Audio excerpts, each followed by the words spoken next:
the best part,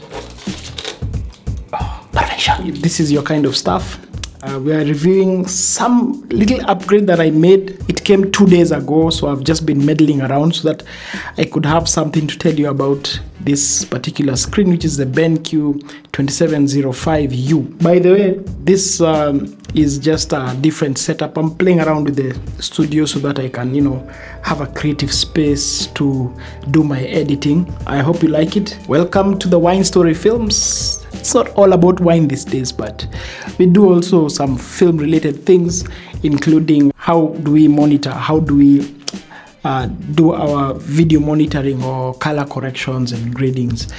And that's the purpose of this video today. I have been, editing on a PC. I started with a PC actually. That was a Windows laptop. Went to a MacBook. That was a MacBook Air at the time, just a low spec 8 GB. But now you see I have a MacBook M1 and I'm still having challenges with making decisions about color. Over reliance over the MacBook, even if it looks so good, I came to the realization that it's not made for creatives, You don't know that when you're starting, especially if you're doing things for social media, that's Instagram, TikTok, you don't really have those needs.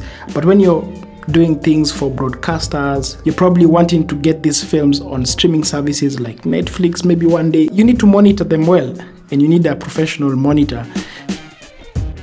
This one that I got is a 27-inch, but there is a 32-inch, which is quite big, hence the 2705. So if you get the 32-inch, it's the 3205 or 3200 for the older version. So the monitor comes at around between 500 and 600 USD. So that's the price point of this monitor. And if you compare it to the other monitors that we use here in Kenya, those are around 20K or something.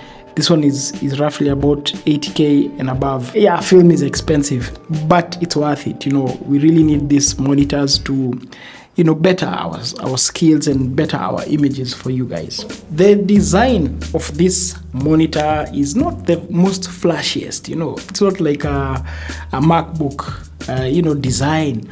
It's sort of stylish.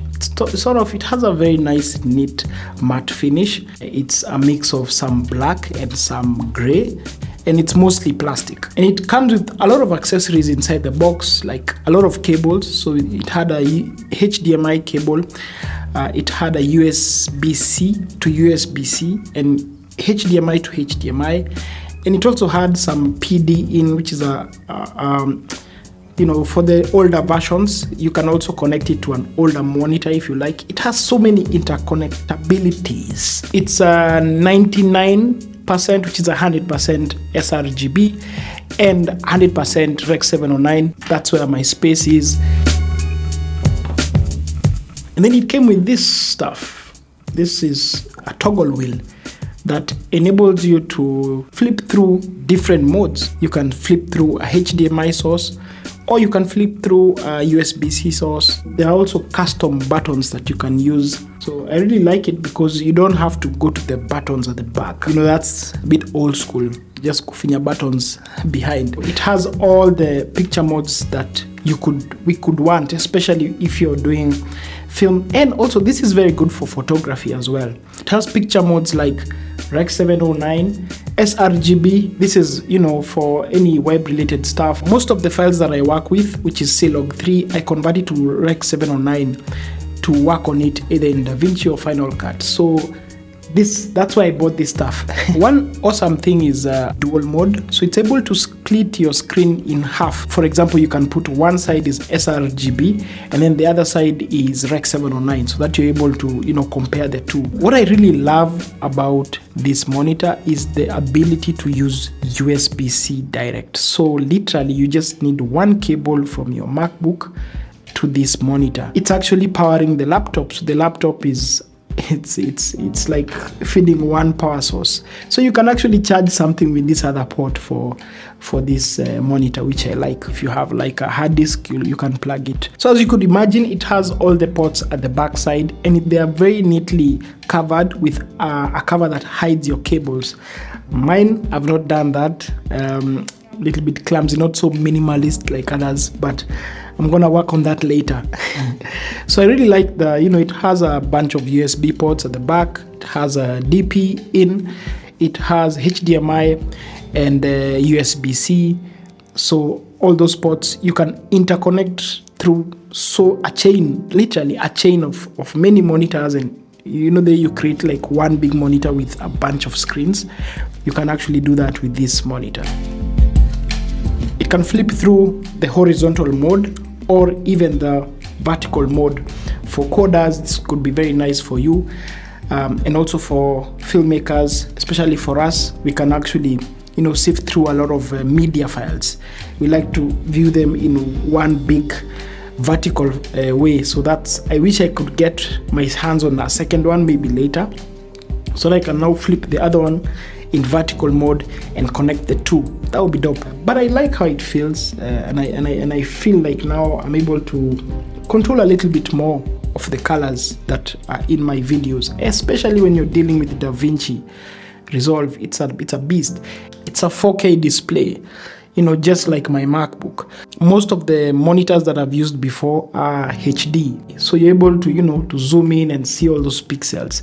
And even while you're watching it back, especially for my content, I switched to 4K about a year ago, so I can see all those mistakes. if I didn't shave well or all that, I can see that, and I know you can see that too. I use a lot of Lightroom LRC, that's Lightroom Classic. I use it a lot, and you can just imagine blowing up your photo and having so much control over, you can pinpoint that eyedropper somewhere and just work on a specific blemish on a 27-inch. That is why you need a big screen.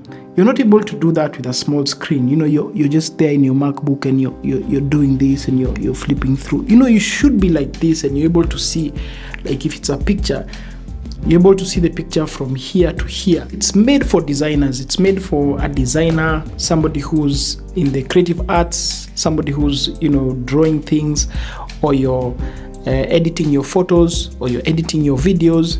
This is the stuff for you if you want an external monitor.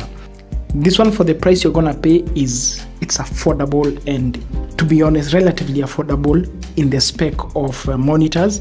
And there's so much you can do with this. As I continue to upgrade, this can be my second reference monitor, but we'll be editing on this for the better part of the time here.